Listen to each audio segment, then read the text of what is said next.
خیلی خوش آمدید و امیدوارم که این 2 ساعت یا حد اکثر 2 ساعت و نیمی که اینجا هستید در واقع در نهایت از این وقت خودتون استفاده کرده باشید و احساس خوبی نسبت به اومدن تو این جلسه داشته باشید. من اول حالا یه مقدار خودم معرفی کنم. بنده امینی هستم، علی امینی، و ارشد آموزش زبان فارسی به غیر فارسی زبانان دانشگاه علامه خوندم و دکترای ادبیات حماسی. تو حوزه آموزش زبان، خصوصا آموزش زبان فارسی کار کردم و حالا کلا رشته آموزش زبان فارسی یکی از شاخه‌های زبانشناسی است. بعد حالا اول بگم این پیشینه‌ای که چی شد که به این فکر افتادم و مدتی از حدود 1 ساله که تو این حوزه دارم فعالیت میکنم. ما اولین بار شاید سال 1376 توی دانشگاه تبریز یک استاد بسیار خوبی داشتیم به نام خانم دکتر مهری باقری. ایشون زبانشناس بودن و به ما مقدمات زبانشناسی درس میدادن و توی این درس گفتن که بچه میتونه توی کودکی چندین زبان رو به طور خود به خود یاد بگیره. خب ما هم تو تبریز دانشجو بودیم دیگه، حتی مثلا دوستانی داشتیم 3 زبانه بودن به صورت طبیعی، چون که مثلا تو آذربایجان غربی بعضی از شهرها هستن که اینا ترک و کرد مخلوط هستن با هم، یا اصلا حتی ممکن پدر مادر یکیش ترک یکیش کرد. زبان فارسی که زبان رسمی مملکته، ما بچه‌های 3 زبانه رو به صورت طبیعی کم و بیش می‌دیدیم تو دانشگاه. بعد خب برام عجیب نبود که یه بچه بتونه توی سن کودکی، گرچه من خودم حالا 1 زبانه بودم و شیرازی بودم که یه دفعه سر از دانشگاه تبریز در برده بودم، برای ما خیلی عجیب نبود که خب بگیم یه بچه تو کودکی میتونه چند تا زبان یاد بگیره. خب بودن دیگه، جلو چشممون بودن. ولی یه حرفی زدن ایشون، گفتن که میتونه از تلویزیون، حالا این سال 1376 بود، میتونه از تلویزیون بچه زبان یاد بگیره. بعد ما برامون این دیگه این یکی حرف غیر قابل باور، چطور میشه بچه از تلویزیون میشه؟ و این گذشت تا اینکه حالا من خودم به خاطر علاقه‌هایی که داشتم وارد حالا این رشته هم زبانشناسی تاریخی شدم تو دوره ارشد فرهنگ و زبان‌های بازم و هم بعدش زبانشناسی همگانی گرایش آموزش زبان فارسی. باز دوباره توی اون هم استادایی که داشتیم مثل دکتر کوروش صفوی، خانم دکتر شوابی، اینها باز این حرف رو تایید کردن و باز کتاب‌های زبانشناسی هم این رو نوشته بود. حالا میرسیم به این نکته که حالا این تلویزیون چه نقشی داره و برای ما ساختن سیمولاتور که خدمتتون گفتم تا چه اندازه برای ما مهم هست و چه اندازه میتونیم بهش اتکا کنیم. خب قبل از اینکه به این بحث‌های ریزتر برسیم، یه در واقع خلاصه‌ای کوتاهی مقدمه‌ای در واقع کوتاهی خدمتتون عرض کنم. ما زبان، اولین سوالی که من از شما دارم اینه که زبان چیست؟ زبان چی کار میکنه؟ کارکرد زبان چیه؟ اصلا زبان چیه؟ یه توضیح اگر بدیم ممنون میشه.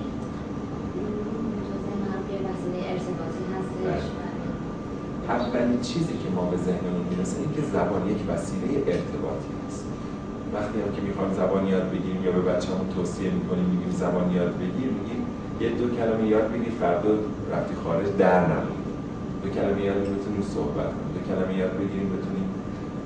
خب دیگه غیر از این که زبان وسیله ارتباط، من میخوایم اینجا بنویسم که هیچ مقابله چشمتون باشه، غیر از این که زبان غیر از این که وسیله ارتباطی هست، دیگه چیه؟ دیگه چه کار کردی داره زبان؟ ولی اولین چیز همه فوری میگن وسیله خوب ارتباطی، آدم‌ها از طریق زبان با هم دیگه ارتباط برقرار میکنن. وسیله زبان میشه نیازهایی که داره رو بگیم. خب همون گفتن، همون که بریم وارد فازی به نام گفتن بشیم یعنی ارتباط برقرار کردن میشه هم.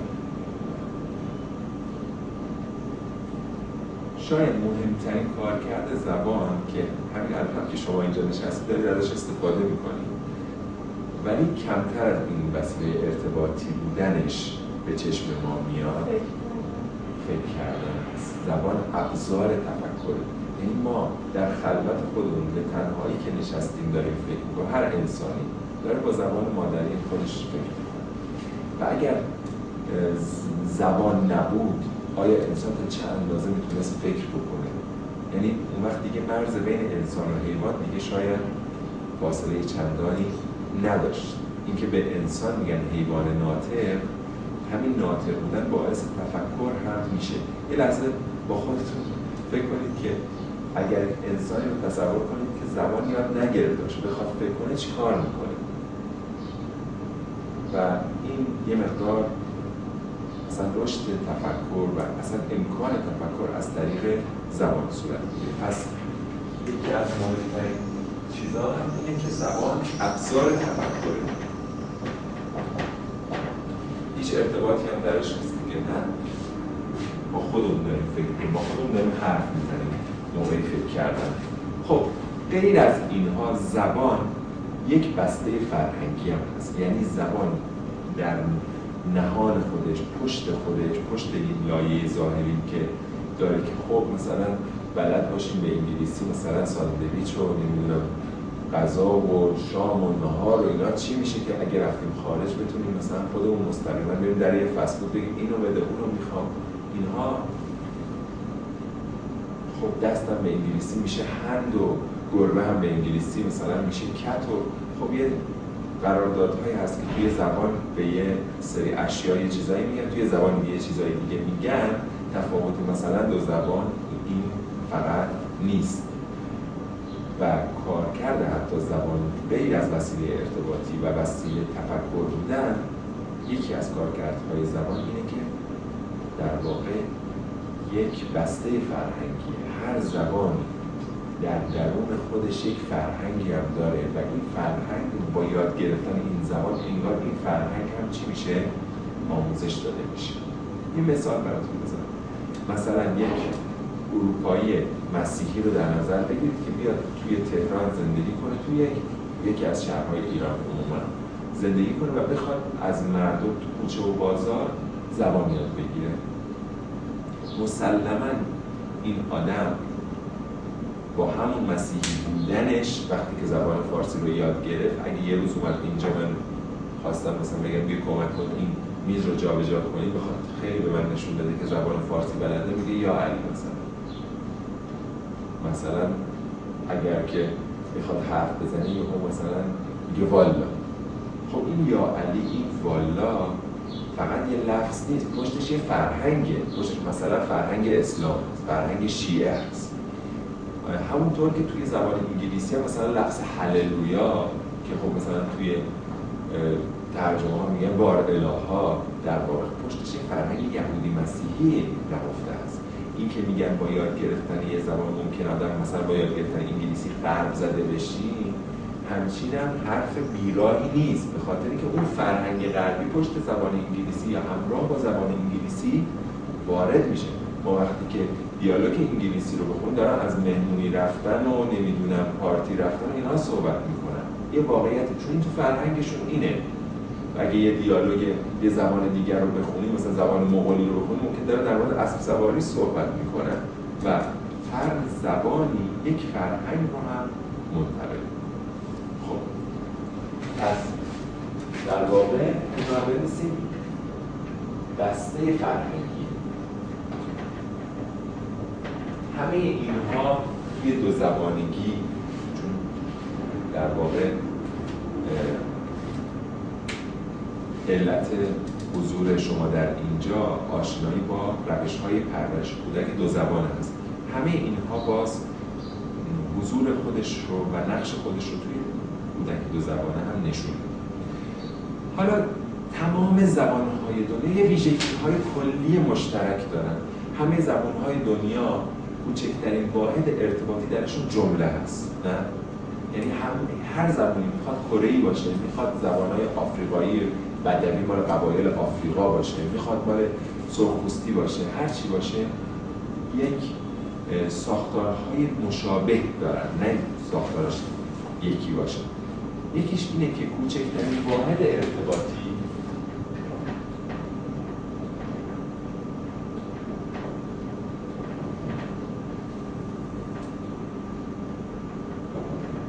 جمله هست. بعد جمله از چی تشکیل شده؟ از مجموعه واژگان. حالا بگذاریم که یه جمله میتونه فقط یک کلمه باشه مثلا، ولی در کل جمله در درون جمله ما با واژگان برخورد. خب بعد آیا این واژگانی که در درون جمله هستن با یک در واقع بی‌نظم کنار هم دیگه چیده شدن؟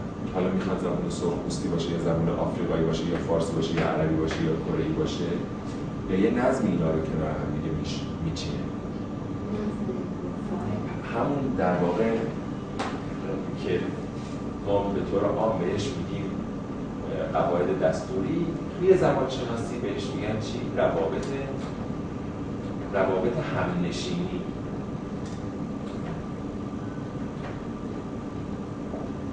روابط همنشینی حاکم هست در جمله بین واژگان. واژگان جمله مثل یک کیسه فریزر نیست که مثلا چند تا واژه رو داخلش بریزیم و گرهش کنیم این جمله هست.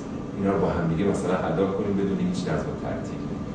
جمله خودش یک بافت داره و این بافت روابط همنشینی برش حاکم هست. آیا این روابط همنشینی یا دستور زبان تو زبان‌های مختلف این همه؟ نه، درسته همه زبان‌ها جمله دارن، همه زبان‌ها جمله‌شون روابط همنشینی برش حاکم هست، ولی این روابط همنشینی یا دستور زبان توی زبان‌های مختلف متفاوت هست.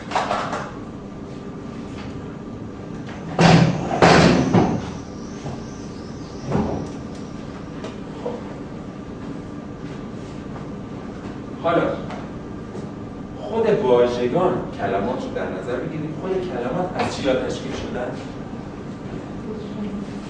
از ما میگیم حروف، ولی بهتره به جای حروف بگیم از صداها تشکیل شدن. همون د، ت، ت، ا، او، آ، او، ای، آواها، صداها که توی زبان شناسی بهش میگن واجها. پس خود واژگان از واجها تشکیل شدن.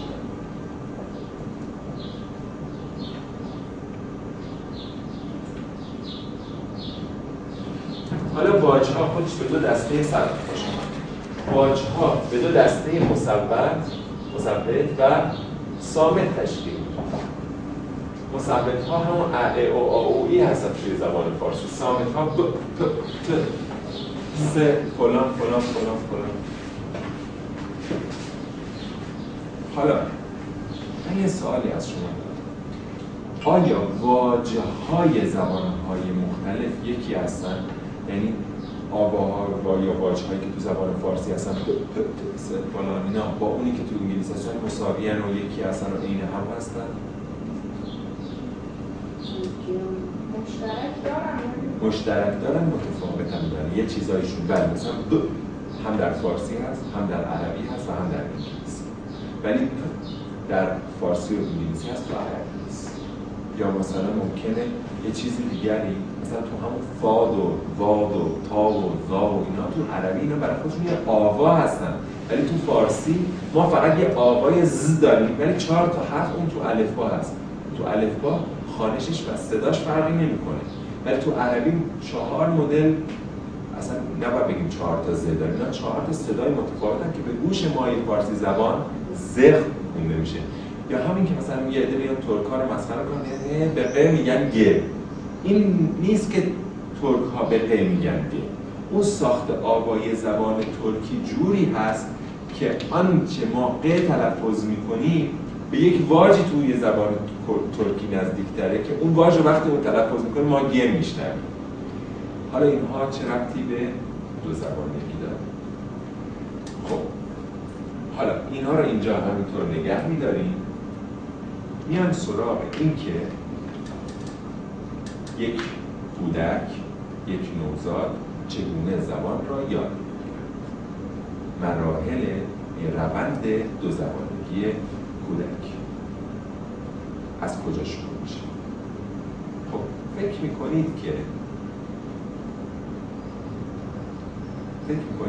یه بچه از چه سنی تفاوت بین زبانها رو متوجه میشه؟ یعنی وقتی که میشنوه یکی انگلیسی حرف میزنه، بعد میشنوه یکی داره عربی صحبت میکنه، میفهمه که این حرف زدن با این حرف زدن تو دو تا نظام متفاوت، مثلا دست کم آوایی قرار داره.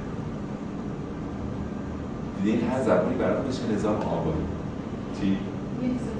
یک سالگی. خب نظرات مختلفه. قبل از این هم ممکنه بفهمه، ولی دختر خود من الان تقریبا 22 ماهشه، وقتی باهاش انگلیسی حرف میزنم یه اینجوری حرف نزنم. دقیقا. خب دیگه شاید براتون عجیب باشه، ولی تحقیقی که اخیراً همین سالهای 2011-2012 دانشمندان آلمانی انجام دادن، نتیجه تحقیق این بوده که بچه‌ها در هفته 28 بارداری قبل از تولد تفاوت بین زبان‌ها رو متوجه میشن. حالا ممکنه این مقدار باورش حتی برای شما سخت باشه. من اون استدلالی که تو این تحقیق نوشته شده و خوندم رو براتون بازگو می‌کنم که چی کار کردن. اینها اومدن ضربان قلب بچه‌ای که در هفته‌های مختلف بارداری، مثلا میگن گوش بچه در هفته 4 بارداری فعال بشه. یعنی اگر در ماه 4 بارداری فعال میشه. یعنی اگر در ماه 4 بارداری یه استکان بیفته بشکنه، این بچه تکون میخوره و واکنش میشه. اما حالا اومدن در سنهای مختلف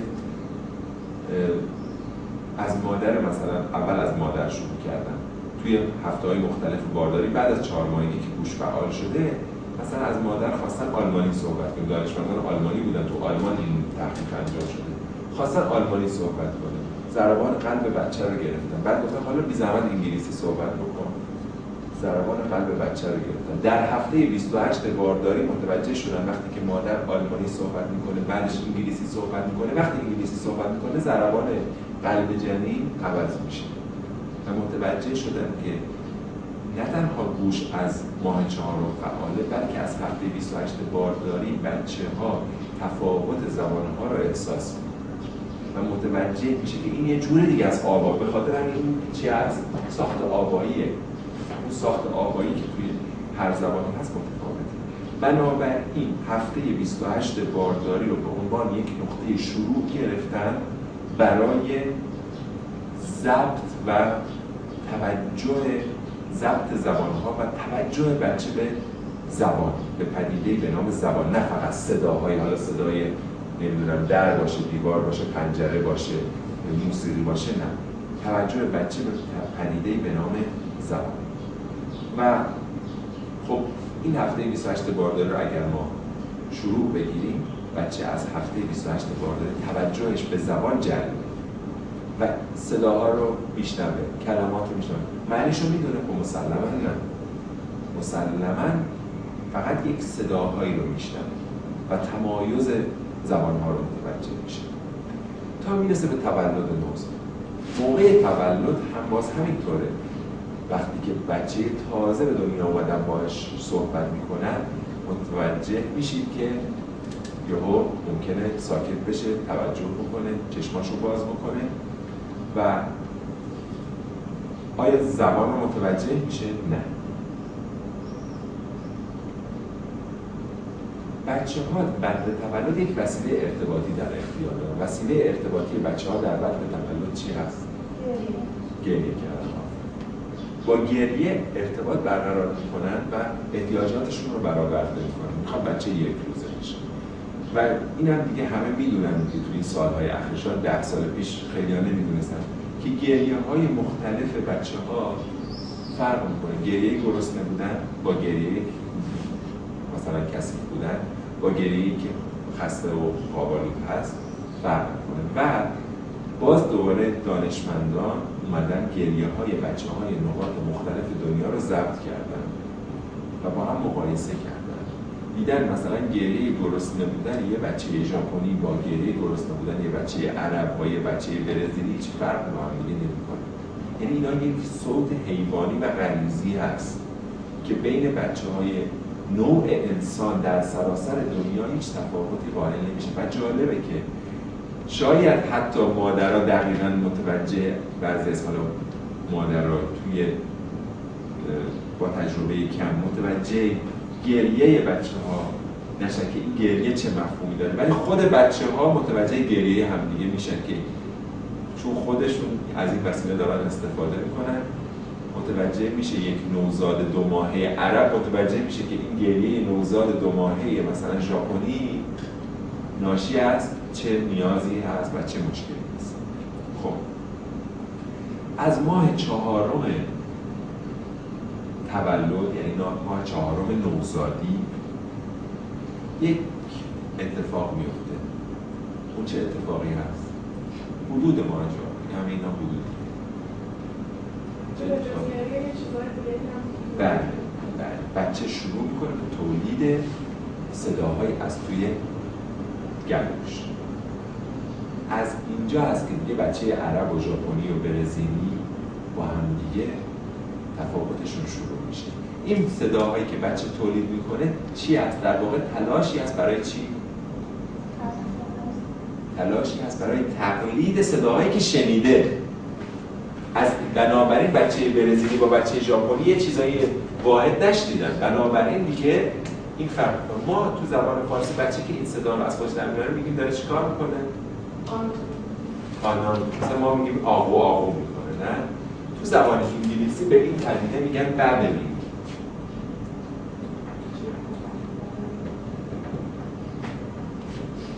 بابلینگ از حدود ماه 4 نوزادی شروع میشه. حالا باز در مورد بابلینگ هم یک کمی مثلا بعضی از کتاب‌های زبانشناسی نوشته که یعنی بیشتر کتاب‌های زبانشناسی نوشته از واژه‌های حلقی شروع میشه، مثلا خ غ. مثلا تو زبان ما اینا با ه واژه‌های بچه میگن بعضی میگن نه، ممکنه حتی از واژه‌های لبی مثل ب شروع بشه و شروع میکنه به تقلید. مسلماً بچه عرب اگر پ رو طبیعتا خب تو زبان عربی نیست دیگه، پس محیط اطراف پ رو نشنیده، هیچ وقت بچه عرب نمیگه پپ پپ پپ پپ پپ، ولی بچه ما میگه. بچه عرب احتمالاً گرچه تو بعضی از گویش‌های عربی ما گ رو داریم، مثلا به قلب میگن گل توی بعضی از گویش‌های عرب مثل لبنانی‌ها، ولی حالا اون عرب مثلا شبه جزیره عربستان بچه‌ش هیچ وقت نمیگه گر گر گر گر، ولی بچه ما میگه گر گر گر گر. این در واقع از اینجاست که اون شالوده لهجه داره ریخته میشه. یعنی از اینجاست که بچه آنچه که شنیده وقتی که تکرار میکنه حنجرش شکل داره میگیره و لهجهش داره شکل میگیره. بنابراین اگر یک نفر تو سن بزرگسالی، یعنی منظور از سن بزرگسالی بالای 6 سال، از 6 سالگی یه بچه ترک زبان رفته تو مدرسه، از 6 سالگی به بعد فارسی رو یاد گرفته، عجیب نیست که به قوری میگه گوری، یعنی حداقل ما میشنویم که داره میگه گوری، به خاطر که اون واژه‌های چی رو یاد گرفته؟ واژه‌های زبان ترکی رو یاد گرفته و اون تو سیستم واژه‌ای زبان ترکی چی بوده؟ تو سیستم واژه‌ای زبان ترکی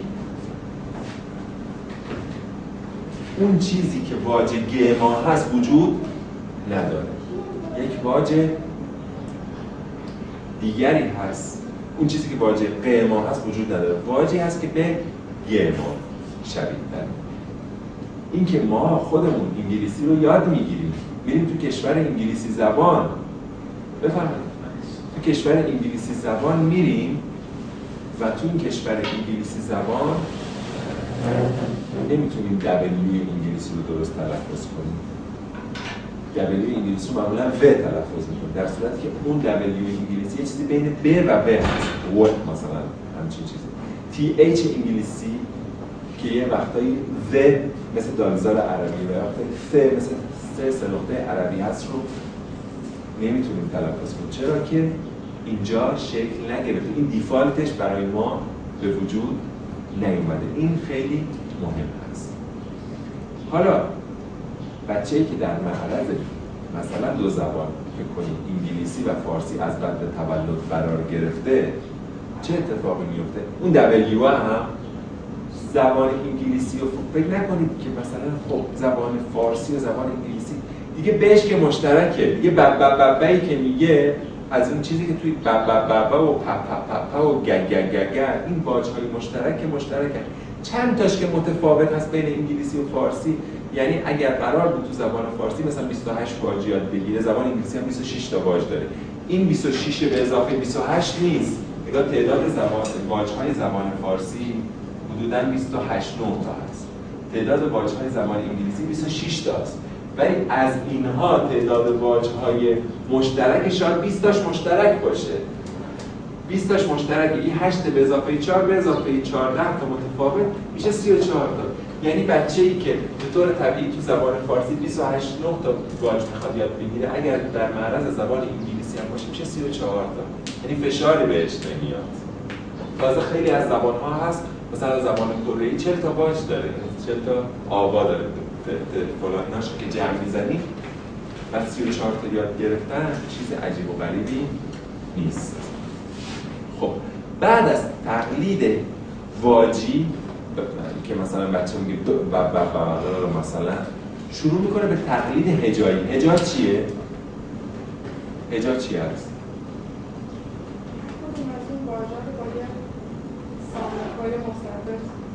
هجا اون چیزیه که تو اول دبستان به ما گفتن بخش با مثلا بچه شروع میکنه به تقلید هجایی و رامی رو مثلا میگه با مثلا دوباره میگه بابا، بعد داره میگه بابا و میره به مامانش هم میگه بابا، یا برعکس میگه ماما به مامانش میگه ماما، به بابا به خواهرش هم میگه ماما.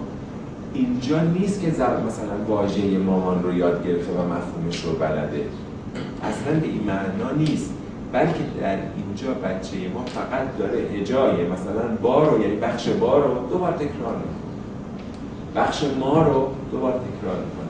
بعد نکته جالب بهتون بگم، همونطوری که واژه‌ها یعنی صداهای زبان‌های مختلف دنیا فرق کنه، هجاهاشون بخش‌هاشون هم فرق میکنه. یه مثال براتون بزنم.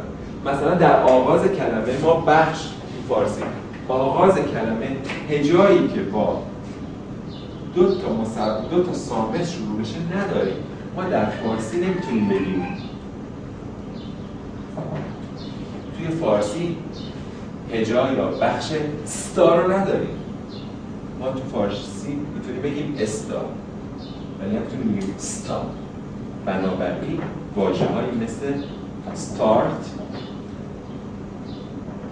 sport، حالا یه مثال رایجه ها، school، stand، stop، مایه فارسی زبان چیکار میکنیم؟ وقتی میخوام انگلیسی صحبت کنیم اگر تو حال خودمون باشیم و حواسمون 6 تا جمع باشه میگیم استاپ، استارت، اسکول، استند. متوجهی؟ چرا؟ به خاطری که باز دوباره تو این سن کودکی تقلید هجایی نکردیم و این دیفالت هجاهای زبان انگلیسی تو ذهن ما به صورت ناخودآگاه شکل نگرفته که الان به صورت ناخودآگاه بگیم ستار، سکول. اگر خیلی شیشتانگه حواسمون جمع باشه فقط اینجوری صحبت میکنیم انگلیسی رو. حتی کسی که سالها مثلا توی یک جامعه انگلیسی زبان زندگی کرده هم باز این مشکل رو داره. بنابراین هر زبانی یه سیستم، مثلا س و ت هم تو فارسی هست، هم توی س ت آ، هم تو فارسی هم تو انگلیسی، ولی توی فارسی نمیتونیم بخشی رو متصور بشیم اول کلمه که ستا باشه.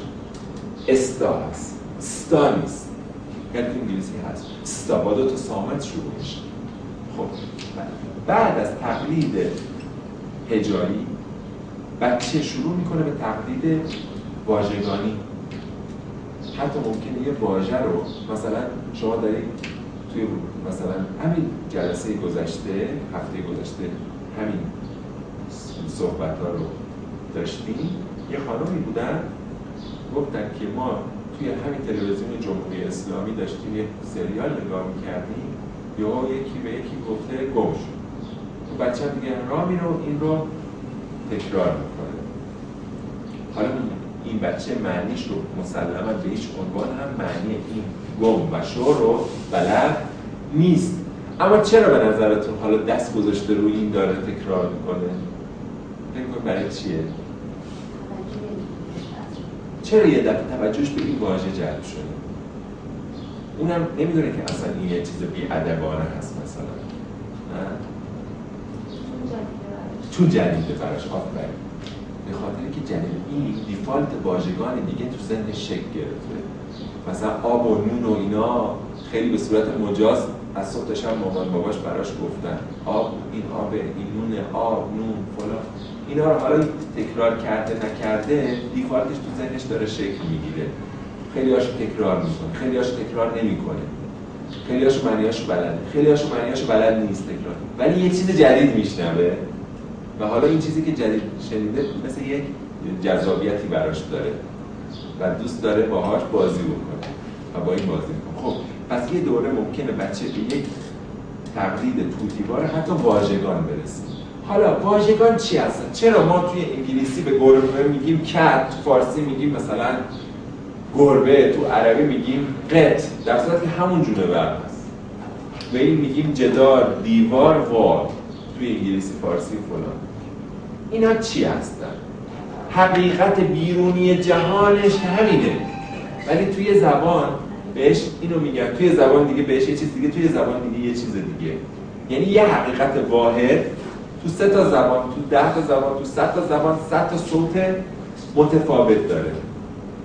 چرا؟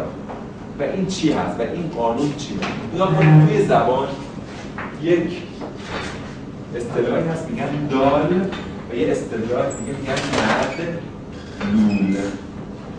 در زبان آره با همین کلیده باز میشه. خواهش میکنم اگر مفقود این کلیده دال چیه و مدلول چیه توی زبان؟ دال یعنی چی؟ اصلا واژه دال رو اصلا میگن این صورتش که سرخ شد دال بر اینه که مثلا خجالت کشید. متوجه این؟ دال یعنی نشانه دیگه، نه؟ مثلا سرخی صورت. مدلول چیه؟ مثلا خجالت کشیدن. در واقع مدلول یعنی حقیقت، یعنی این نشانه ما رو به اون حقیقت چیکار میکنه؟ رهبری میکنه. وقتی ما میگیم دیوار، دیوار یک نشانه هست، یک صوتی که قرارداد شده برای این حقیقت. توی زبان فارسی، توی کشور ما، توی جامعه ما دال به دیوار به چی؟ به حقیقتی به نام این حقیقت دلالت میکنه. توی انگلیسی وال به این دلالت میکنه، یعنی مدلول ثابت ولی دالهای مختلف تو زبانهای چی؟ مختلف. خیلی خوشحال. بفرمایید. وقتی که میگیم عرض به حضورتون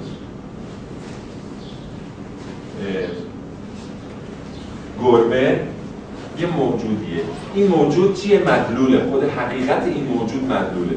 توی فارسی دالش گربه است، توی انگلیسی دالش کته، توی چی؟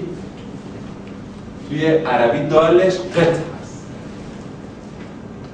حالا بچه‌ای که همینطور مثلا میگن شما دارید با دوستتون پشت تلفن حرف میزنید، یهو یک کلمه نامعنوس مثلا صحبت میکنید، مثلا میگید آچار، مثلا بچه شما آچار نشده، آچار آچار آچار، مثلا چند بار این واژه رو تکرار میکنه. این الان دال رو داره که همون صوت آچار هست، ولی مدلول نمیدونه این آچار به چی دلالت میکنه. بعد این صوت میره تو دیفالت ذهنش تا اینکه بعدها که بزرگتر شد، 1 ماه دیگه، 1 سال دیگه، وقتی که شما یک وسیله‌ای رو در دست دارید، آچار رو بده، آچار فلان، آچار رو بندازیم روی، اون وقت تازه میفهمه که این رو در واقع این دال و مدلول رو با هم دیگه چیکار میکنه؟ تطبیق میده. متوجهی؟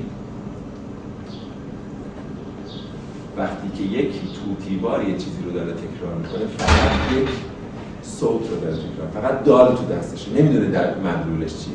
وقتی که فهمی چیه، وقتی که به همه داره میگه بابا یا به همه داره میگه مامان، فقط دال داره. ولی وقتی که فهمید بابا یا مامان چیه، این دال و مدلول چطور میشه به هم دیگه منطبق میشه و حالا دال تازه میفهمه در کجا بگه بابا، در کجا بگه مامان و خب این حالا جزء ابتدایی ترین واژه ها هستن اینها. خب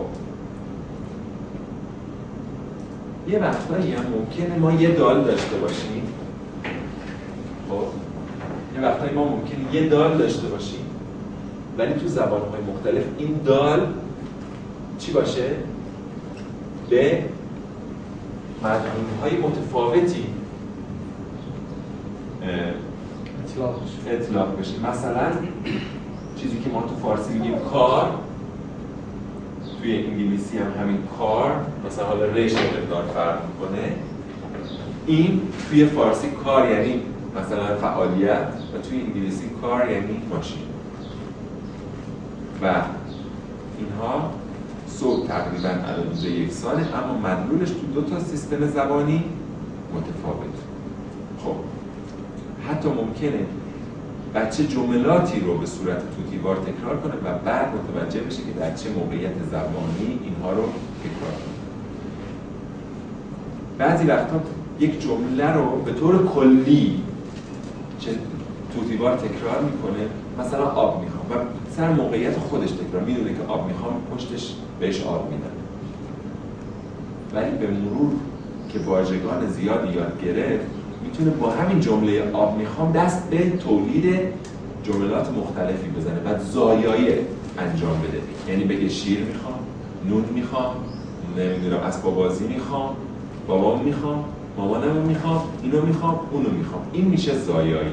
اینجا در واقع محور جانشینی توی زبان ما یک محوری هم داریم، محور جانشین. اینجا به جای مثلا آب میاد جانشین میکنه نون رو میذاره، میاد جانشین میکنه شیر رو میذاره، میاد جانشین میکنه اسباب بازی رو میذاره. این یعنی زبان یاد گرفتن. نه اینکه ما بیایم مثلا 2000 تا واژه انگلیسی روزی 50 تا فلش کارت برای بچه‌مون بزنیم، واه چقدر خوبه داره پیشرفت میکنه، میدونه حالا گربه به انگلیسی چی میشه چی بگیم. ولی یه جمله بچه‌مون بلد نباشه، ارزش اون یه جمله از اون 50 تا واژه قطعاً بیشتره. چون اون یه جمله رو اگر یاد بگیره توی موقعیت خودش به کار ببره و اگه 3 تا واژه دیگه یاد گرفت، ذات زبان اینه که دست به زایایی میزنه و اون 3 تا واژه رو اگه به اون جمله بخوره میتونه چیکار کنه؟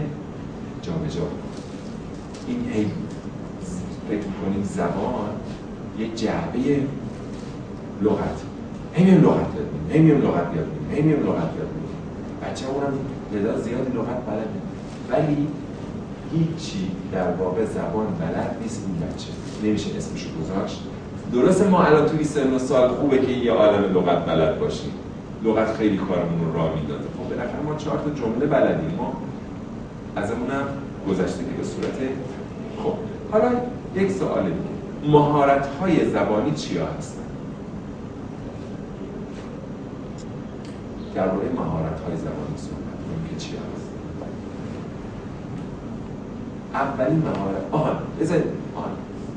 یه نکته رو بهتون بگم. این که گفتم روند زبان آموزی بچه، این فقط یه نگاه بود. بعضی از کتاب‌های زبانشناسی فقط اینو نوشته. این روند زبان آموزی بچه که گفتم تقلید واجی و شروعش 4 ماهگیه. ممکنه یه بچه‌ای، حالا این مثال برم، یه خانمی بچه‌اش 3 سالشه داره براش کارتون انگلیسی میذاره، زنگ زده میگه بچه‌م تو خونه راه میره، یه دفعه میگه یعنی واژه مفهوم داره انگلیسی رو نمیگه ها. یک مثلا هجای طبیعیش اینه که یک بچه از بعد به تولد وقتی در معرض یه همچین زبان تو 1 سالگی مثلا میگه، مثلا تو فارسی مثلا میگه ککو کوکو مثلا. خب ولی وقتی که دیرتر اتفاق بیفته تا زیر 6 سالگی فرصت هست که بچه مثلا اگه در معرض یه زبان یاد گرفت این مسیر رو دوباره برای اون زبان جدید طی کنه. تقلید واژی گفتیم، بعدش گفتیم تقلید هجایی، بعد گفتیم تقلید واژگانی، حتی گاهی تقلید جمله و بعد بفهمه که اینا چی به چی. این از لحاظ روند زبان آموزی از دید صوتی بود. ولی یه وقتایی از روند زبان آموزی، یعنی تو این روند زبان آموزی گفتیم که بچه توتیوار میاد یه کلمه رو تکرار کنه، دال رو تکرار کنه، نمیدونه مدلولش چیه تا بالاخره با چشم و اطراف متوجه میشه مدلولش چیه و درست دیگه ادا میکنه سر جای خودش. این از دید صوتی بود. یه وقتایی هم برعکسه، یه وقتایی هم بچه درسته که تقلید واژی و هجایی رو کرده اما هیچ کلمه‌ای رو مثلا نه هیچ کلمه، بعضی از کلمات رو معنیش رو میدونه ولی اصلا به زبون نمیاد. دیدین بعضی از بچه‌هایی که دیر حرف میاد باهاش حرف میزنیم میگه بیا آب، میدونه چه میگه، آب شیشه آب تو بده میده، میگه مثلا نمیدونم اینو بگیر اینو فلان کن، ولی تا حالا تو عمرش هم یه بارم اینا رو چی به صورت تقلید، حالا تقلید هجایی رفته تا تقلید هجایی رفته ولی تقلید واژگانی خیلی از واژه‌ها رو انجام نمیده. شاید 5 تا واژه 10 تا واژه رو فقط تقلید واژگانی میکنه یا حالا مدلولش رو بدونه ندونه. یعنی فقط هم روند زبان آموزی این نیست، یه وقتایی هم صوت آشنا هست براش و حتی مدلول هم میده ولی دال رو نمیتونه تولید بکنه. خب حالا مهارت‌های زبانی چیا هست؟ بعد یهو همچی بچه‌ها یهو به حرف میاد، یهو شروع میکنن کلمه گفتن، جمله گفتن، به خاطر که این داره ضبط میکنه. به بچهش داره همه چی میگه، بچه هم معمولا همه چی رو میفهمه ولی نمیتونه حرف بزنه. میگه بچه من زبان یاد نگرفت. خب اگه زبان یاد نگرفته چطوره که وقتی میگی میشینه، وقتی میگی پاشو پا میشه، وقتی میگی اینو بده میده. خب این زبان رو یاد گرفت، این فقط نمیتونه چیکار کنه؟ تولید کنه. پس نگو بچه‌م زبان یاد نگرفت. بعد یه بچه همسایه‌شه، مثلا همسن بچه‌شه، حالا 2 ماه کوچیک‌تره، 2 ماه بزرگتره، او بچه میگه آب، نون، در فلان اینا 500 تا لغت میگه. این 500 تا ممکنه 100 تاشو معنیشو بدونه، 400 تاشو معنیشو ندونه، فقط میگه. بعد این احساس میکنه که بچه همسایه چه بسا فهم این بچه‌ای که هنوز حرف نیومده از فهم اون بچه بیشتر میشه. بعد این بچه از خورده که حرف نمیزنه، اون بچه از خورده که این زبان بلد نیست، اون بچه از خورده که زبان بلد هست. خب حالا مهارت‌های زبانی چیا هستن؟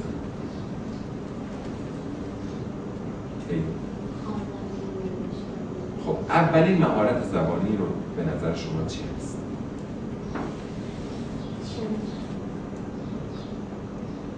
شنیدن.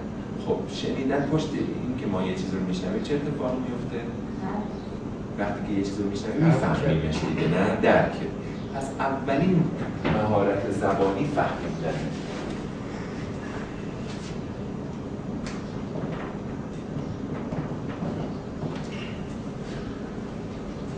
یک، فهمیدن اولین مهارت زبانی است معمولا و قدرتمندترین مهارت زبانی. یعنی ما در زبان مادری خودمونم توان فهممون بیشتر است از توان حرف زدن. تو زبان‌هایی هم که میریم آموزشگاه یاد میگیریم هم همینطوره. یک دیالوگ انگلیسی، یک ریدینگ انگلیسی رو میفهمیم چی گفته، ولی در اون سطح ممکنه نتونیم دیالوگ کنیم، حرف بزنیم. در اون سطح ممکنه نتونیم یه رایتینگ بکنیم، یه همون ریدینگ رو به وجود بیاریم، تولید بکنیم. پس تو زبان مادری خودمون میریم یه سخنرانی رو مثلا از استاد دکتر فلانی گوش میدیم، ادبی صحبت میکنه، اینا رو با هم دیگه هم قافیه کرده، چیزایی با مزه میگه، همشو میفهمیم. ولی آیا خودمون هم میتونیم مثلا در اون سطح قافیه درست کنیم و حرف بزنیم؟ نه. پس قدرتمندترین مهارت زبانی توی حتی زبان مادری فهمیدن. بعد مهارت دوم چیه؟ مهارت دوم بله صحبت کردن، یعنی تولید زبانی.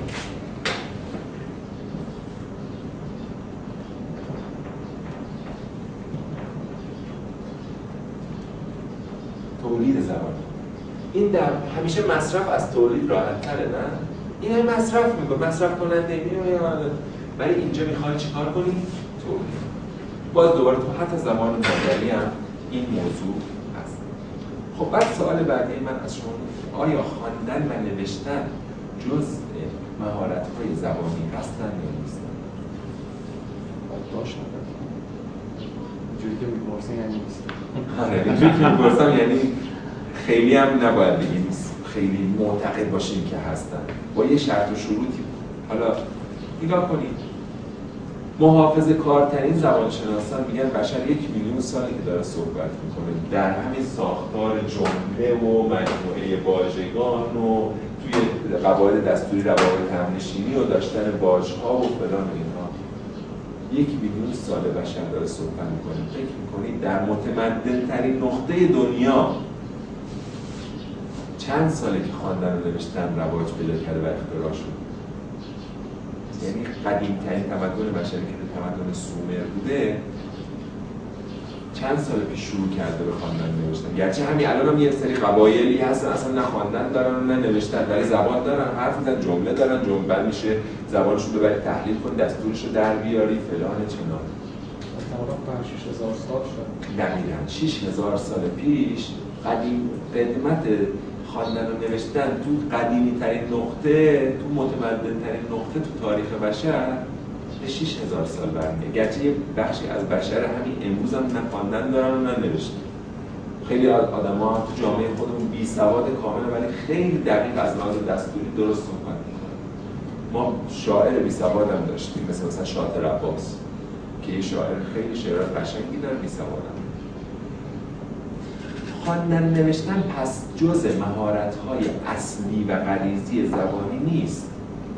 خواندن نوشتن یک وسیله‌ای هست برای ثبت و ضبط زبان.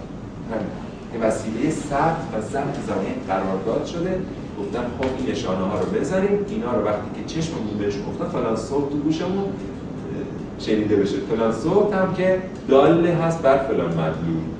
پس خواندن و نوشتن یک وسیله برای ثبت و ضبط زبان ولا غیره. آیا ما زبان مادریمون رو با خواندن و نوشتن همزمان یاد میگیریم؟ آیا وقتی که مادرمون، پدرمون، خانواده‌مون تو کودکی ما سعی کردن به ما زبان رو یاد بدن، آیا همزمانش گفتن خب نگاه نوشتنش هم اینجوری میشه؟ وقتی میخواستن آب بدن دست گفتن بیا این آب، برامون دست قلم دادن دستم گفتن نگاه آب یا روش نوشتن آب نگاه آب. خواندن نوشتن همیشه بعد از در به صورت طبیعی بعد از یادگیری زبان اتفاق میفته. این که میان بسته آموزشی میزنن هم موقع ABCD و فلان اینا میگه حالا شروع کن به بچه 2 سال 3 ساله شروع کن بهش زبان یاد دادن ABCD EFG H. خب حالا بیا کت بنویسیم CAT کت، حالا گربه. نگاه این اشتباهه، 100% اشتباهه. اگر راستش رو بخوایم بدونیم از لحاظ زبانشناسی برای کلاس بزرگسالان هم شروع کردن آموزش زبان با الفبا اشتباه. چه برسه به کلاس که اصلا نباید اسمش رو بزنیم، چه برسه به خردسال که اصلا نباید بهش آموزش داد.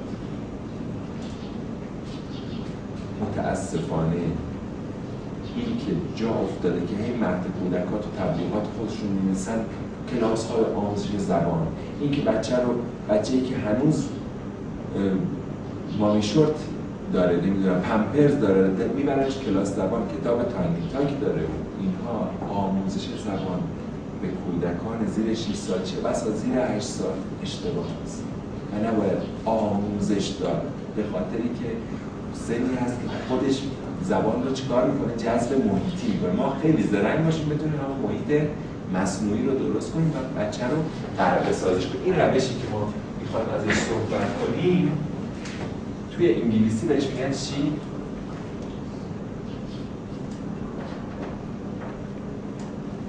ایمرجینگ. مرج یعنی چی توی زبان انگلیسی؟ حالا یه پیش‌بنده. مرج یعنی چی؟ اتصال دادن و چیز تطبیق. مرج یعنی غرق شدن. ایمرجینگ یعنی غرق سازی، یعنی مواجهه، یعنی در واقع وارد کردن. این ما برای یادگیری یاد دادن زبان به بچه زیر 6 سال فقط مجاز هستیم از شیوه ایمرجینگ استفاده کنیم، همونطوری که خودمون هم زبان مادریمون رو به همین شیوه غرقه بودیم تو محیط و یاد گرفتیم. باید تا قبل از یادگیری زبان، اول اینو بهتون بگم خیلی از این نابغه هایی که به وجود اومدن توی دنیا، این دانشمندان اینا آره تو سن کم مثلا تو 4 سالگی خواندن نوشتن یاد گرفتن به جای 7 سالگی 6 سالگی، ولی همیشه خواندن و نوشتن باید بعد از یادگیری زبان اتفاق بیفته.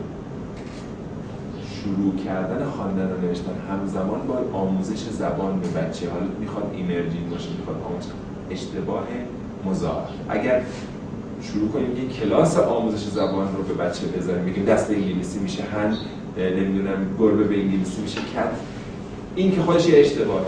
بعد بیان پشتش خواندن نوشتنش هم یاد میشه اشتباه دوم، دو اشتباه همزمان. خودش علاقه داره این میپرسه این چی میشه اون چی میشه، باید تفره بریم و مسیر رو عوض کنیم. بهتره که بیان تو جمله مثلا بگیم مثلا it's a cat، باز اگرم چیز کرد، اگرم گفت چی میگی فلان، یعنی منتظر نباشیم که اون دفعه مگه همون گربه رو توی زبان فارسی اولین باری که شما گفتید اون یاد گرفته و تمام شده و گرفتنش، نه، ماها طول کشیده که تونسته بفهمه که این صوت گربه دلالت میکنه برای این موجود. پس توی انگلیسی هم عجول نباشید گربه به انگلیسی میشه چی فور شما بگید کرد؟ من عجول نیستم ولی خودش خیلی علاقه خودش داره. عجول، یعنی یک بارم که میگن دقیقا با این یک بار یاد ولی این شیوه آموزشی. شما سعی کنید توی جمله اون میگه گربه به انگلیسی چی میشه، شما به انگلیسی میگید it's a cat. ممکنه حتی اولم فکر کنید اسم این موجود it's a cat، بعد دفعه بعدی میگی نمیدونم آب چی میشه، میگید that's water. بعد به مرور متوجه میشه آره، یعنی به صورت ساختار یک زبان و توی ساختار جمله واژگان رو یاد میگیرید، نه اینکه بیاد یه ذهنش رو بکنه یه فرهنگ لغت. یعنی حالا از ابتدا یک جوری بوده که این مسیر غلطی بچه شما مثلا توش افتاده. همه بچه‌ها توی خانواده بچه آموزشی که واسش گرفتم اول سیدیش رو واسش انگلیسی نه فارسی، اول سیدیش رو گذاشتم که با اون هم چیزا رو یاد گرفت، هم اسمشون رو یاد گرفت، همین که اصلا صحبت کردن رو باهاش خیلی زودتر یاد گرفت.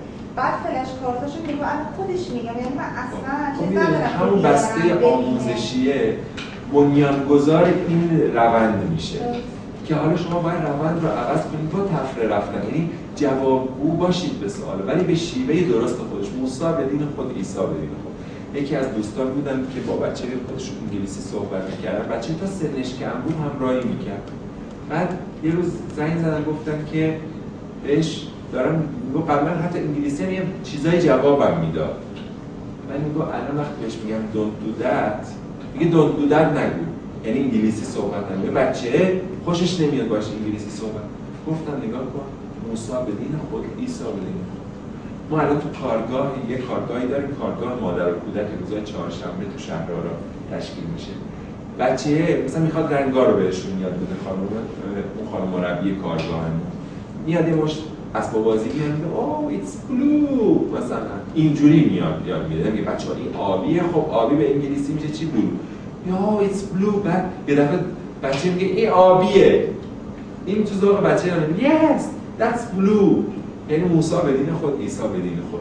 یا جلسه گذشته یه چند تا دونه گیلاس آورده بود به بچه‌ها داد خوردن دیگه، مثلا می‌خواست رنگ قرمز رو بهشون یاد بده، طعم شیرین رو یاد بده اینا. حتی اون بچه‌ها گفتن گیلاس، میگفت yes it's cherry. تو ذوق بچه نمیزد. بچه موسی به دین خود، عیسی به دین خود، بچه میگفت گیلاس، این میگفت چری، ولی نمیگفت آره گیلاس به انگلیسی میشه چری. شما هم همینطوری تفره برید و سعی کنید این روند رو به سمت همین غرق سازی تبدیلش کنید. این روندی که حالا آموزشی حالا به هر دلیل شکل گرفته و یعنی بچه شما یه بچه یه تشنه یادگیریه، ولی این یادگیری باید با سیستم سنی خودش اتفاق مثلا این ببخشید می‌خواستم این فلش کارتی که مثلا حتی روح چیز مثلا آقا نوشته، فقط اسمشون رو نوشته. میگه بیا من یاد بگیرم. یعنی خیلی اگه مثلا 50 تا فلاش کارت فقط اسم داره، شاید 30 تاشو قشنگ بلد بخونه. بله. الان مثلا کار کردن خواندن نه نوشتن، کار کردن خواندن فارسی با این بچه‌ای که مثلا 2 سال و 7 ماهشه، فارسی هم داره خوب من نگاه به شما کنم، شما و فرزندتون توی همچین موقعیتی یاد گرفت یا آموزش خواندن فارسی به بچه‌ای که الان مثلا 2 سال و 7 ماهشه داره فارسی هم خوب صحبت می‌کنه منطقیه. اونم فقط تصویر واژه‌ها رو یاد بدید. الان تو اول دبستان یه کتاب مجزا دارن به نام بخوانی.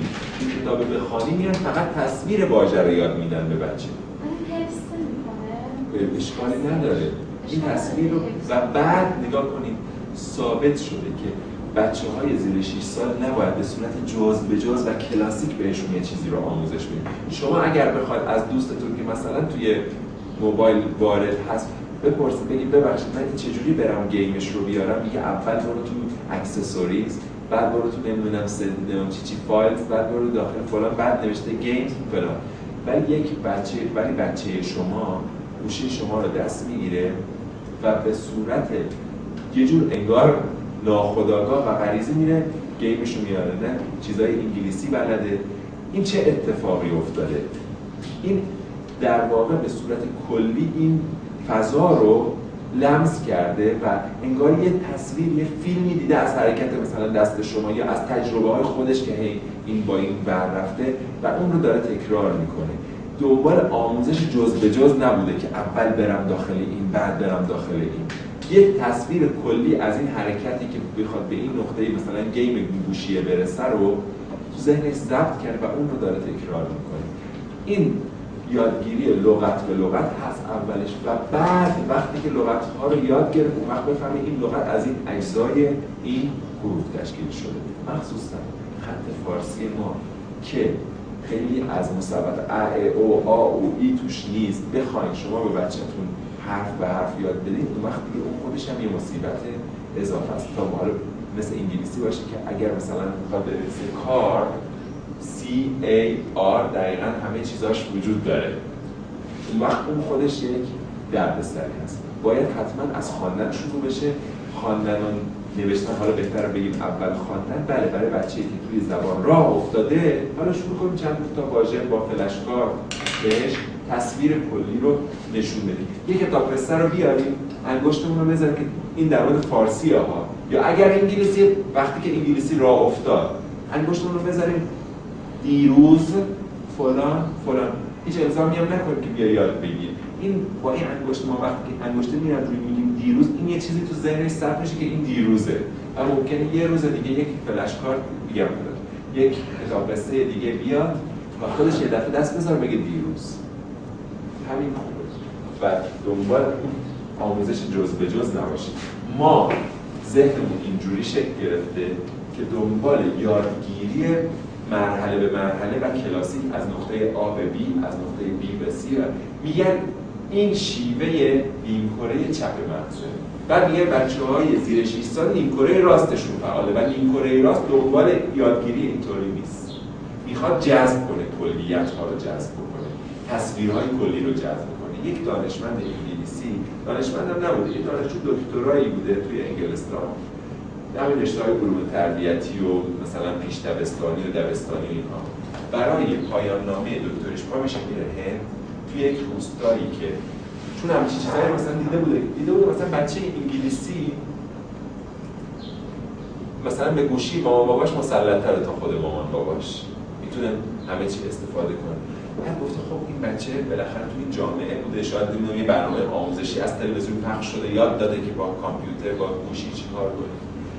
برای اینکه بفهمه این سازوکارش چی هست میره توی روستایی توی هند، این تو سایت BBC هست میتونید سرچ کنید، میره توی روستایی توی هند، یه روستایی که مردم هیچ امکانات الکترونیکی نداشتن داخلش، توی دیوارهای این روستا چند تا کامپیوتر کار میذاره. یه روز صبح وقتی بچه‌ها میان که طبق معمول گلبازی کنن، مثلا بازیشون گلبازی بوده، میبینن یه چیزایی تو دیوار روشنه و میرن سراغش، باش برمیرن و بعد از 2 هفته این بچه‌ها میتونستن به اندازه یه بچه انگلیسی تو همسن خودشون از این کامپیوتر استفاده کنن، گیماشو بیارن بازی کنن، بیارن باش نقاشی بکشن، کارتوناشو بیارن نگاه کنن، نمیدونم موسیقیشو بیارن گوش بدن. حالا چرا بچه‌ها یکی از صحبت‌هایی که میشه میگن بچه زیر 6 سال این کره راست مغزش فعاله و این کره راست همه چی رو جذب میکنه و فیلم میگیره و با یک شیوه غیر از نقطه آ به و جز به جز پیش میره. این یه نظر هست. یه نظر دیگه میگن که بچه‌ها دست به آزمون و خطا میزنن دیوانه‌وار. از خراب شدن وسیله ها مثلا نمیترسن. از مسخره شدن توسط افراد دیگه نمیترسن. نگاه کن ما خودمون میریم کلاس زبان، میگنمون حرف بزنیم، میگه اگه میشه این جلسه حرف نزن، گفتم گرفته نه فلان. چرا؟ چون میدونی یه علت قلوتایی تو حرف زدنمون هست. الان اون یکی که بعدمون میاد ازش تو کلاس یه اینطوری میکنه و این تمام شخصیتی که ما برای خودمون ساختیم خورد میشه، بهمون برمیخوره که اونی که درسش از ما بهتر پوزخند زد به دیالوگ من که به جای ایز گفتم ام، مثلا به جای ام گفتم ایز. این غروره رو بچه نداره. بچه دیوانه‌وار دست به آزمون خطا میزنه. از اینکه مسخره بشه نمیترسه، از اینکه این وسیله خراب بشه نمیترسه، مگر اینکه ما تو ذهنش کرده باشیم. این دیوانه‌وار تمام دکمه‌های اینو فشار میده. من به مادر خودم میگم کامپیوتر خب بشین مثلا دکمه‌ها رو بزن با این موسه اینو باز کن، اونو به من یاد میگی. میگه نه میترسم خراب بشه یه چیزش. نه خراب نمیشه، نهایتاً میخواد مثلا ویندوزش رو عوض بکنه اگر خیلی اتفاق فاحشی بیفته. یعنی بچه دیوانه‌وار شروع میکنه به این دکمه‌ها رو زدن، این ماوس رو تکون دادن.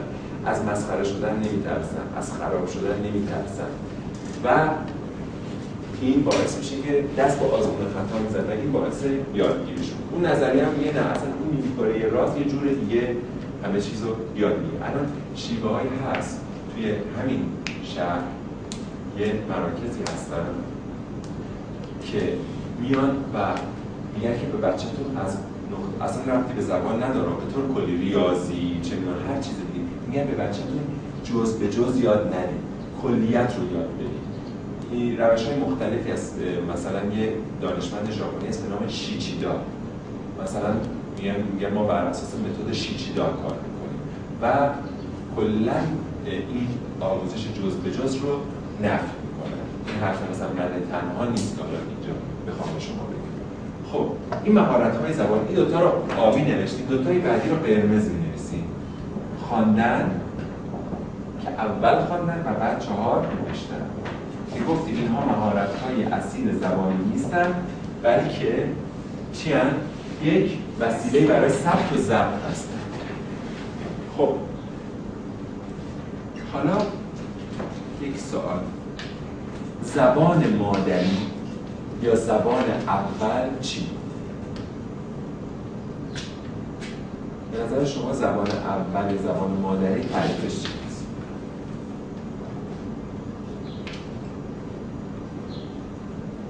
احتمالاً اولین کلمات با اون زبان باید یاد گرفته باشه بچه.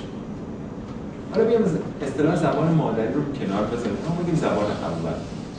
زبان اول زبانی هست که اولین زبانی هست که آدم یاد میگیره. تو سن مسلما اولین زبانی که آدم یاد میگیره تو چه سنی یاد گرفته؟ تو سن خردسالی از بعد به اولین زبانی هست که از بعد به تولد آدمی یاد میگیره و با اون زبان خواب میبینه و با اون زبان فکر میکنه. این زبان اول. 90% آدمای رو کره زمین زبان مادریشون با زبان اولشون یکیه. یعنی زبان مادرشون، زبانی که مادر پدر و آبا و اجداد و قوم و قبیلهشون حرف میزنه، با زبانی که خودشون از بعد به تولد یاد گرفتن و باهاش فکر میکنن خواب میبینن یکیه. مگر جوامع مهاجر، یه خانواده ایرانی، زن شوهر ایرانی توی خارج از کشور بچه متولد شد، این بچه از بس اینا سر کار رو گرفتار بودن، بیشترین ساعت روزش تو مهد کودکی با بچه ها بوده. بنابراین اولین زبانی که یاد گرفته انگلیسی بوده، با انگلیسی فکر میکنه، با انگلیسی خواب میبینه و زبان فارسی مثلا در درجه 2 قرار داره و فقط زبان فارسی رو میفهمه. متوجه؟ ولی 90% آدما زبان مادریشون و زبان اولشون چی هست؟ یک. فکر کنم اکثر ماها که اینجا نشستیم زبان مادریمون زبان اول. ولی توی ایران هم هست دیگه. یه خانواده ترکی از آذربایجان مهاجرت کردن اومدن تهران، بچه‌شون فقط ترکی رو میفهمه ولی زبان فارسی زبان اولشه، ضمن اینکه از لحاظ ژنتیکی زبان ترکی زبان مادریش. خب حالا اینو که گفتیم بریم ببینیم که به چه کسی ما میتونیم بگیم دو زبانه، به چه کسی میتونیم بگیم سه زبانه. خب به چه کسی میتونیم بگیم دو زبانه؟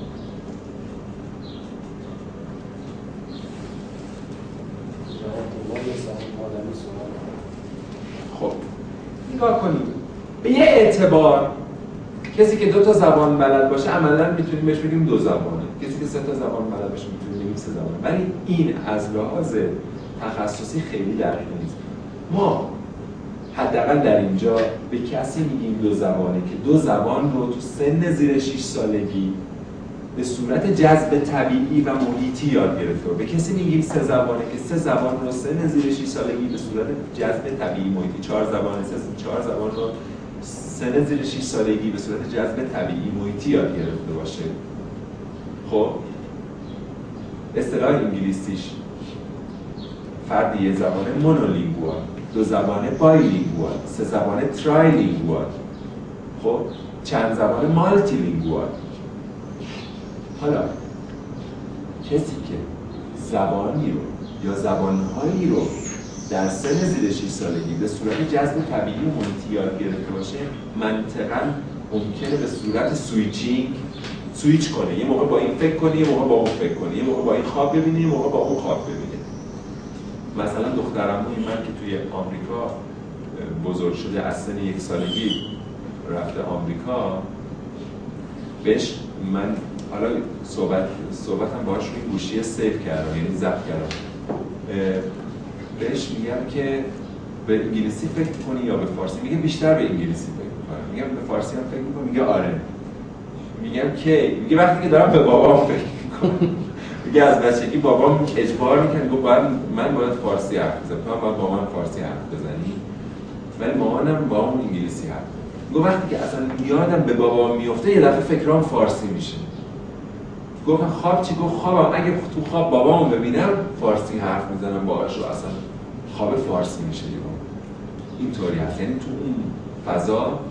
حالا این البته برمیگرده به یه موضوعی به نام one person one language که اگر یادم بیاره که همش این شد. one person one language خیلی مهمه که درباره صحبت کنیم.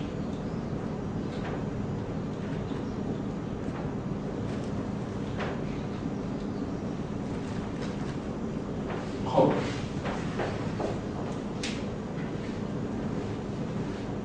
حالا انواع دو زبانگی رو دربارش صحبت کنیم. الان فکر کنم یکی از دوستانی که اینجا بودین شما یه چیزی گفتین تقریبا همینه. ما یه آرمانی درباره دو زبانگی داریم، میگیم آخیش بچه‌مون دو زبانه بشه، به دو زبان فارسی و انگلیسی مساوی مسلط بشه. یعنی تو مهارت‌های زبانی فهمیدن فارسی و انگلیسیش برابر دو تاش پول مثل هم بفهمه.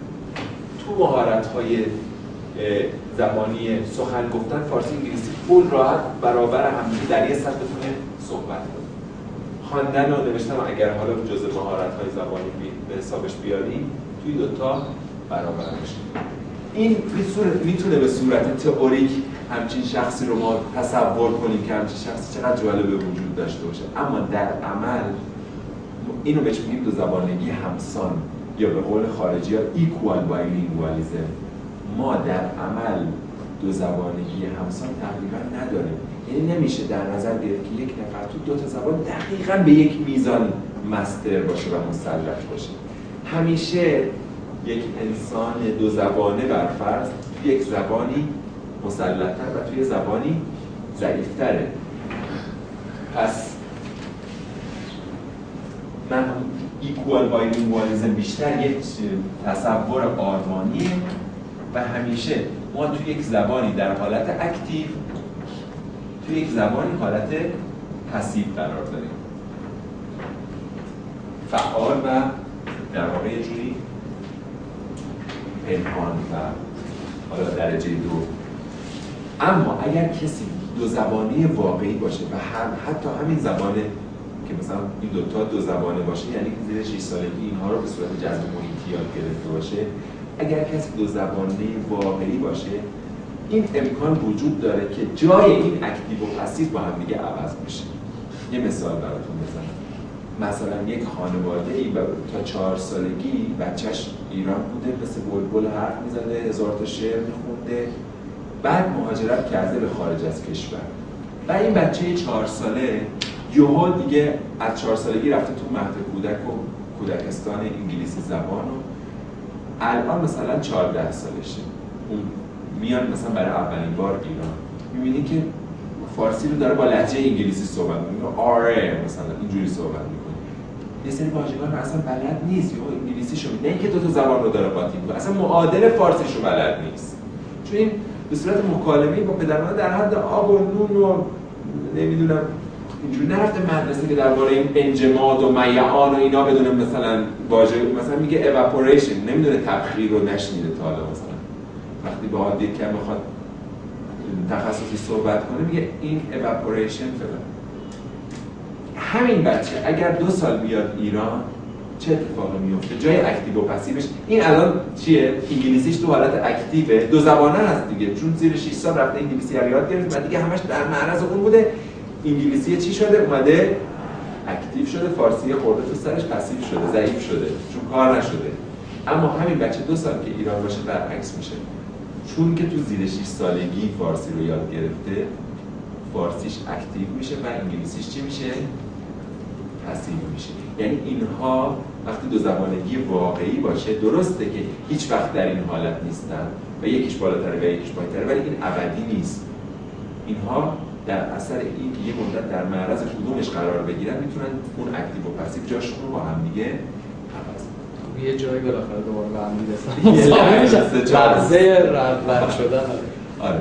من مثلا خودم دوست دو زبانه باز داشتم که آمریکا بزرگ شده بود، تو کودکی برده بودنش آمریکا بزرگ شده بود، حالا 3 سال بود ایران بود.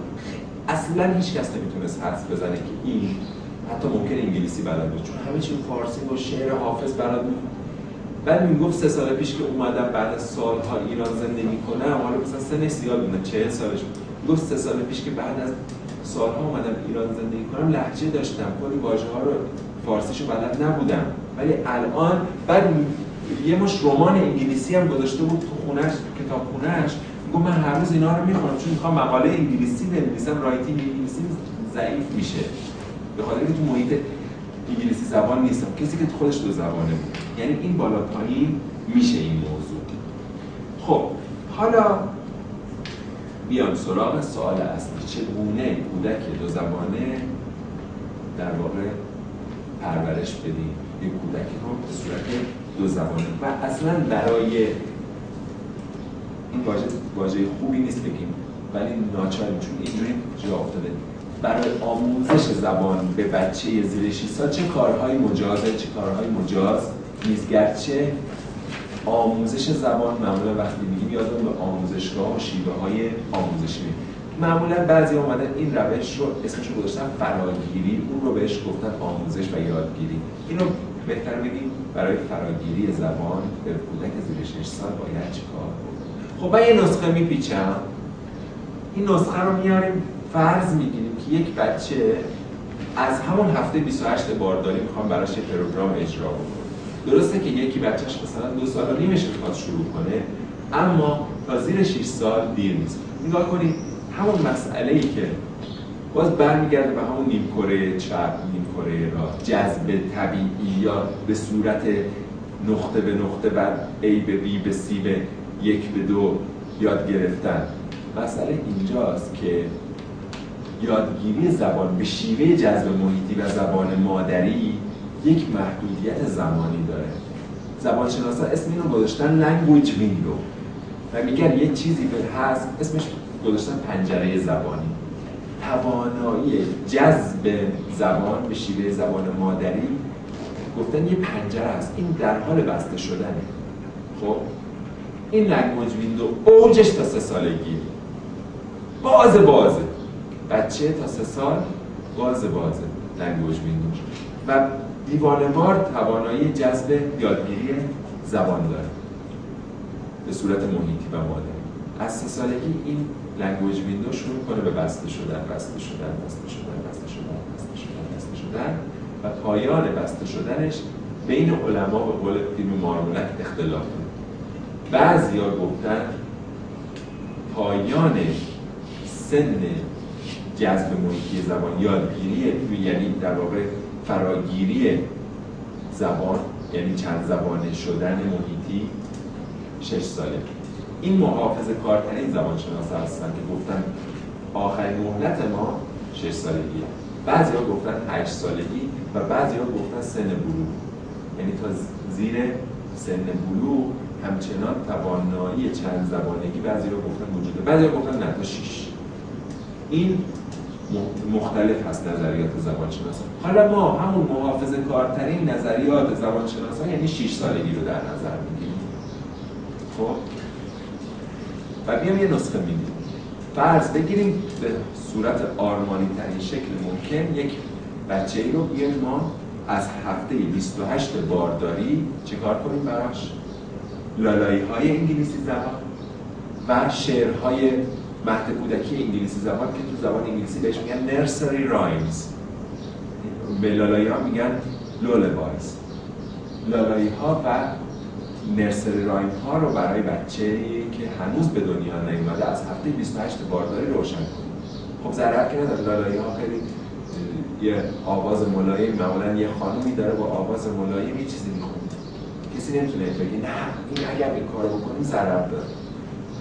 بعد بچه متولد بشه باز همچنان این لالایی ها بعضش انقدر ملایم هست که میشه 24 ساعت حتی در موقع خواب هم این رو بالای سر بچه‌مون روشن. اگر حساس هستیم نه موقع خواب نمیدونم خواب پریشون میبینه فلان، توی موقع بیداری این رو بزنید. این باعث میشه که دیفالت واژه‌های زبان انگلیسی، چیزایی که تو فارسی نیست مثل W مثل TH چی بشه؟ وارد ذهن این بچه بشه و از 4 ماهگی وقتی شروع کرده بابلینگ از 4 ماهگی چیکار کنه؟ تقلید کنه. از 4 ماهگی او بگه وا وا، در صورتی که ما بچه‌ای فارسی زبان امکان نداره که بخواد یه واژه‌ای که نشنیده مگر اینکه ماهواره بالای سرش روشن بوده باشه، مگر نه میگه چون ما تو فارسی وو داره وا نداره. این استارت لهجه‌اش هست. نگاه کنید یه سوال از شما، اگر ما از هفته 28 بارداری تا آخر 6 سالگی برای یه بچه‌ای شبانه روز قصه فایل صوتی فقط صوت انگلیسی، قصه، لالایی، شعر و آواز انگلیسی بزنیم، آیا این بچه از اینا انگلیسی یاد میگیره؟ فقط صوت. مضموناش از کجا پیدا؟ آفرین. این بچه از اینا تلفظ انگلیسی یاد میگیره، یعنی حنجره‌اش با واژه‌های انگلیسی، با سیستم واجی زبان انگلیسی، با سیستم هجایی زبان انگلیسی عادت میکنه یاد میگیره. یعنی در آینده وقتی رفت کلاس زبان لهجهش عالیه، اما امکان نداره با اینها یک کلمه انگلیسی یاد بگیره. شبانه روز براش فایل قصه انگلیسی بذاره از هفته 28 بارداری شبانه روز تا 6 سالگی.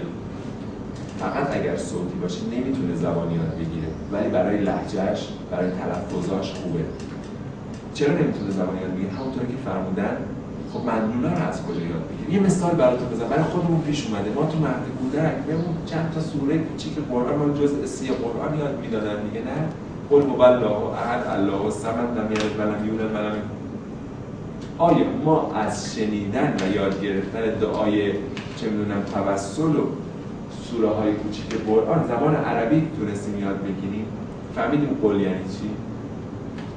فهمیدیم صمد یعنی چی؟ چرا؟ فقط این صوت بود که ما این صوت رو چیکار میکردیم؟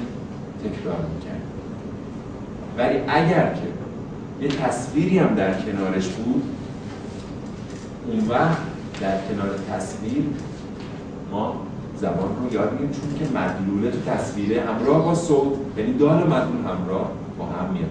ولی بچه بعد از تولد که کارتون نگاه نمیکنه، بچه‌ای که متولد شده اصلا چشمش ناقصه و زمانی میگذره که این چشم بافت چشم کامل بشه. بچه‌ای که تازه متولد شده همه چی رو سیاه سفید میبینه، اصلا همه چی رو به این وضوحی که ما الان میبینیم نمیبینه.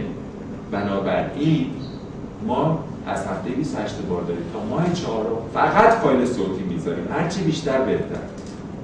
از ماه 4 علاوه بر اینکه بچه شروع میکنه به ببلینگ کردن، یه اتفاق دیگه هم میفته، چشم بچه هم یه مقدار کاملتر میشه، با چشمش اطراف رو دنبال میکنه، با گردنش رو میچرخونه دنبال افراد، اشیا. و حالا از ماه 4 به بعد ما میتونیم در کنار فایل صوتی روزی نیم ساعت هم مثلا چیکار کنیم؟ کارتون بذاریم. اما در مورد کارتون گذاشتن برای بچه‌های زیر 2 سال باید احتیاط کرد. کارتون برای بچه‌های زیر 2 سال نباید تصاویرش سریع عوض بشه. تغییر نور، رنگ و صحنه در کارتون برای بچه‌های زیر 2 سال نباید سریع باشه، به خاطر که تا زیر 2 سالگی بافت چشم بچه هنوز کامل شکل نگرفته و میگن ضرر. اما کارتون هایی هستن که برای بچه‌های زیر 2 سال طراحی شدن و تغییرات رنگ و نور و صحنه چیزی ملایمی دارن.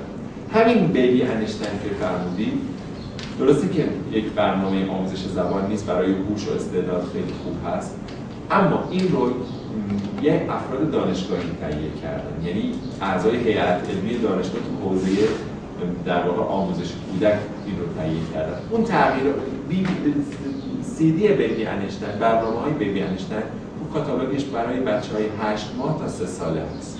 8 ماه تا 3 ساله.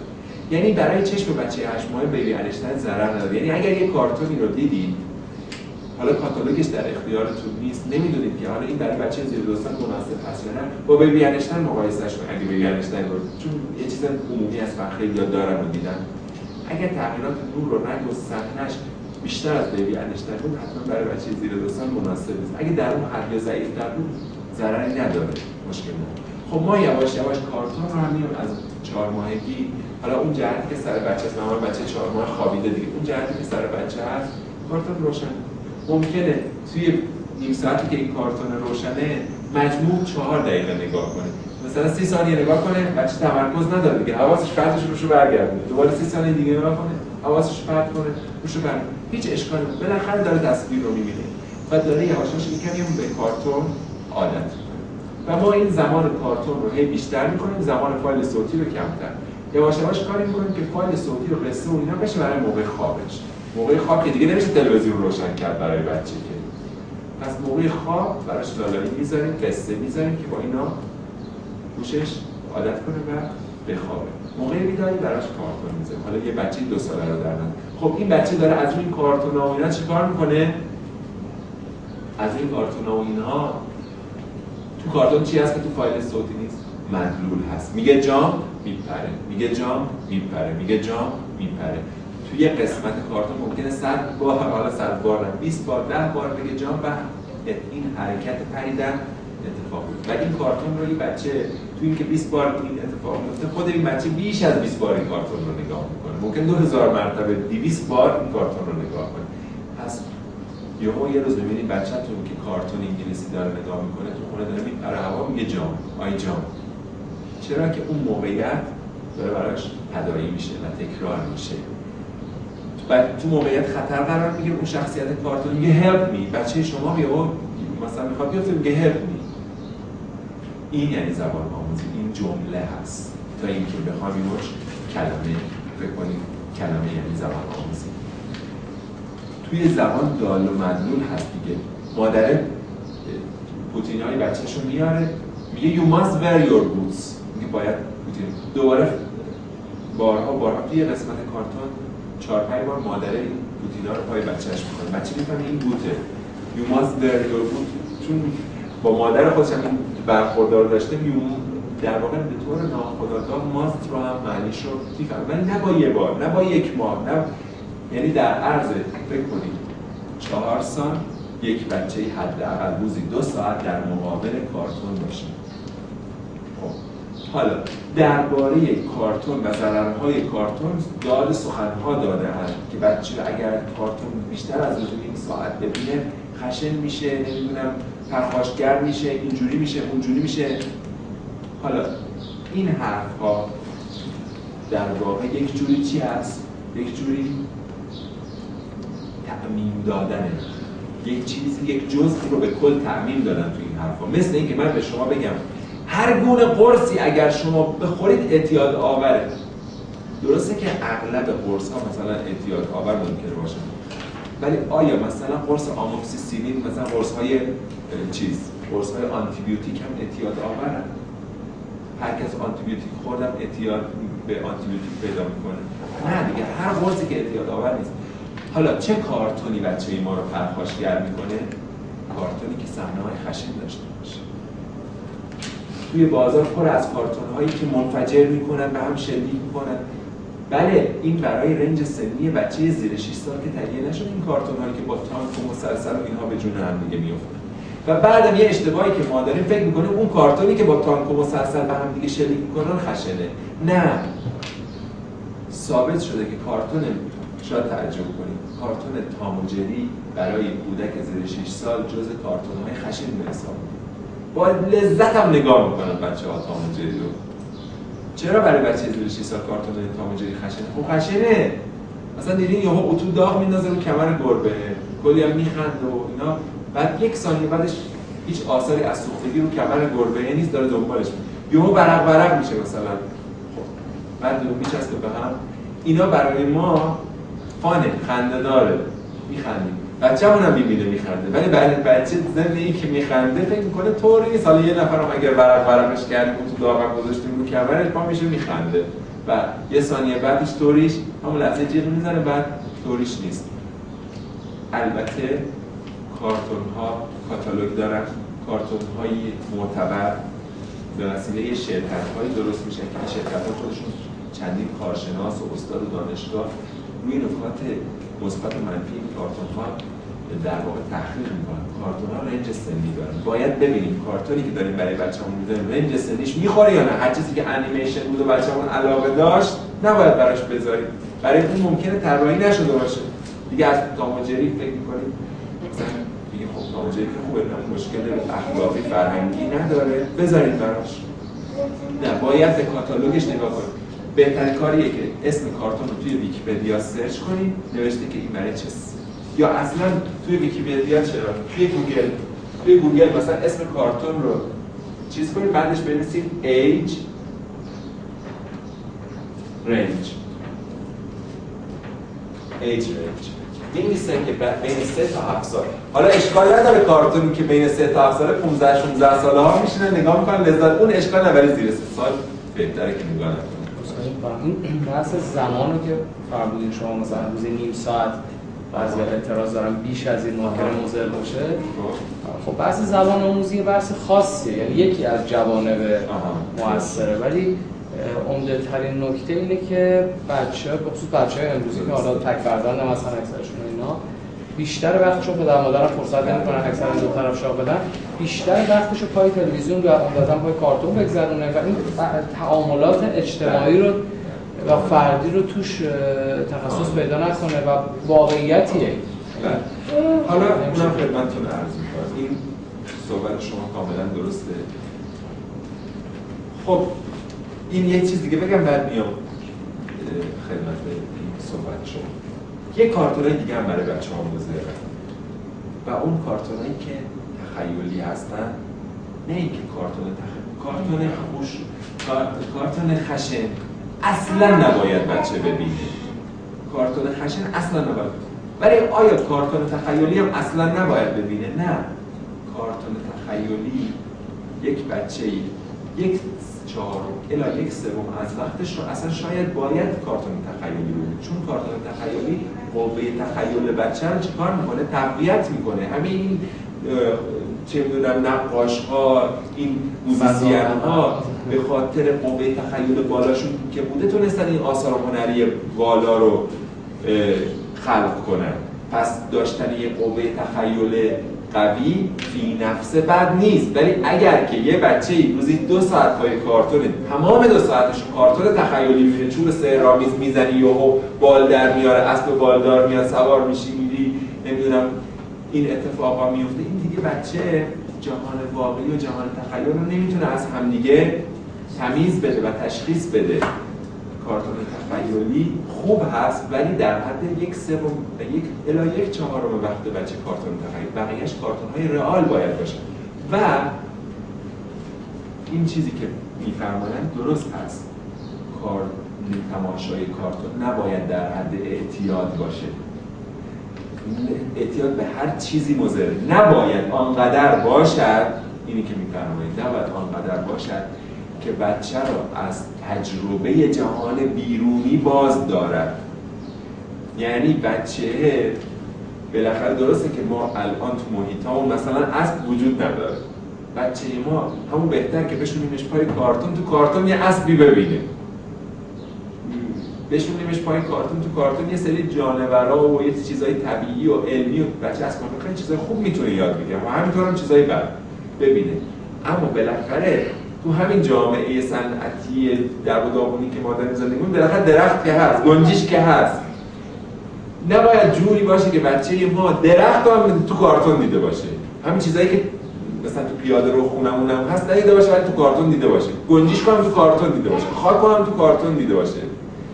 نباید آنقدر باشه که بچه ما رو از تجربه جهان بیرونی محروم کنه و به جای تجربه جهان بیرونی همه چی رو دیگه فقط تو کارتون. بله خوبه چیزایی که نمیتونه تو جهان بیرونی به راحتی ببینه تو کارتون دیده باشه، اما توی اتفاق سونامی که توی تایلند افتاد چند سال پیش که عده زیادی از توریست‌ها هم مردن توی فاجعه سونامی سال 83 خودمون بود، فکر کنم 2002 بود سونامی اومد توی تایلند. یه بچه‌ای به خاطر که توی کارتون پدیده سونامی رو دیده بود به مادر پدرش گفت بود این سونامیه، این فلان میشه و اینا چیکار کرده بودن؟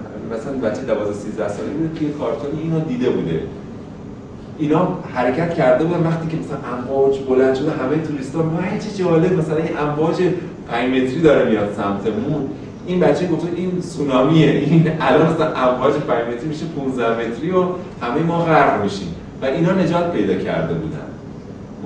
کارتون میتونه خیلی چیزا خوب یاد بده ولی اگر جوری باشه که بچه به اندازه بچهای همسن خودش ندویده باشه، به اندازه بچهای همسن خودش خاک‌آلود نشده باشه، زمین نخورده باشه، جهان بیرونی رو لمس نکنه و به جاش چسبیده باشه پای کارتون، رشد ماهیچه‌ایش، تجربه اجتماعیش، یعنی مانع رشد ماهیچه‌ای، دویدن، زمین خوردن، تجربه اجتماعی شده باشه، این دیگه میشه اعتیاد و مضر. دیگه نباید تایمش. اینو بهتون میگم، اینو میتونید سرچ کنید. به طور میانگین بچه‌های آمریکایی روزانه 5 ساعت دارن کارتون تماشا می‌کنن. من فکر می‌کنم حتی روزی 5 ساعت کارتون تماشا کردن برای یک بچه نه 1 ساله 2 ساله ها، بچه 4 ساله، به شرطی که پشتش هم روزی 2 ساعت تو پارک دویدن باشه زیاد نیست. ولی اگر که دیگه جوری باشه به بچه بگی بیا بریم پارک، بگی نه من قربون دستت همین کارتون میخوام نگاه کنم، بریم مهمونی همون کارتون رو به مهمونی ترجیح بده، این دیگه میشه اعتیاد و مضر هست. خب حالا آیا دو زبانه شدن هیچ دردسری نداره و شما مثلا کارتون رو میذارید و بچه‌تون دو زبانه میشه و میگین خب چقدر خوب شد که ما این کارتون رو گذاشتیم؟ آیا بچه‌هایی که در معرض بیش از چند زبانه هست، بیش